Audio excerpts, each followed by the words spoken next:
Well, okay, so we have this issue, this concept that we're all interested in, this phenomenon of wisdom, and it's a difficult concept to get your head around, and it's sometimes, I think, hard to understand what's at stake when you're thinking of the phenomenon of wisdom. And one of the things that people sometimes do when they're thinking about a concept or a phenomenon that's difficult to get a grasp of is that they try to think about it in relation to other concepts. The starting point for my project has to do with the fact that it seems to me that in the history of the West, at least the philosophical history of the West, something like this understanding of wisdom in terms of something else has grounded two of the main lines of research.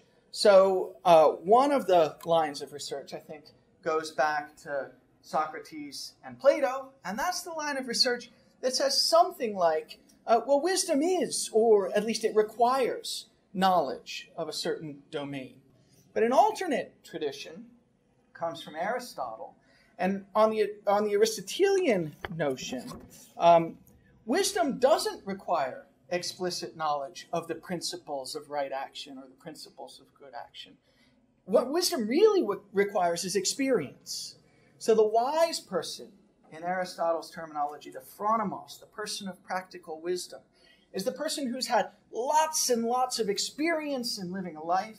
They've had the right kind of experience. They've responded to it in the right kinds of ways. And this experience allows them not to know what it is in virtue of which some action is the right action or an appropriate action or the good action, but just to see directly what's required by the situation. These are two different views about wisdom and its relation to knowledge. On the Socratic Platonic view, wisdom requires knowledge of the rational principles underlying the domain of the good.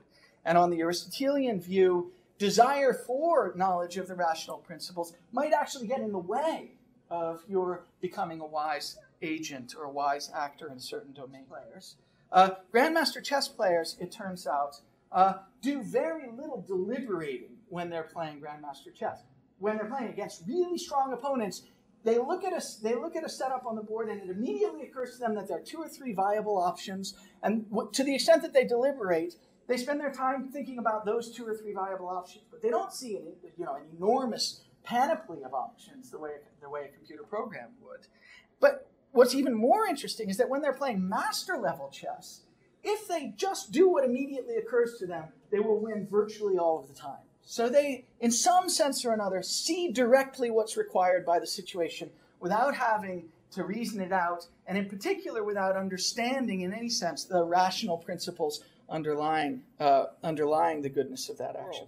So the project that I'm interested in is called Saving Wisdom from Knowledge. So I don't think that the Socratic Platonic model is a good model of wisdom for roughly Aristotelian reasons. So my project is devoted to reviving a broadly speaking Aristotelian kind of view of wisdom.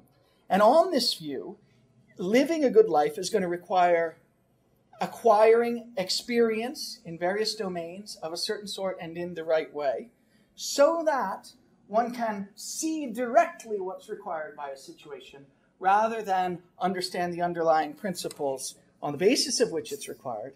And in virtue of this seeing directly, you can, as Aristotle says, do the appropriate thing at the appropriate time in the appropriate way. The project that I'm interested in has 3 parts. So the first part has to do with reviewing the existing literature of mastery and local skill domains, alien kind of idea. The second thing I want to do is articulate a kind of distinction, though, between mastery in a local skill domain and this general notion of living a good life I'd like to spell out. And then finally, the last thing I want to do is develop a proposal, a sort of practical application of this Aristotelian view about what general education will look like if you don't have at the center of it a notion of critical reasoning so that we can rationally understand the principles of right action in a certain situation, but rather we have something like the acquisition of experience in such a way as to allow you to see directly what needs to be done in a certain situation. That's a big practical project, and there are all sorts of details that we can go into, but I think that's enough for the overview.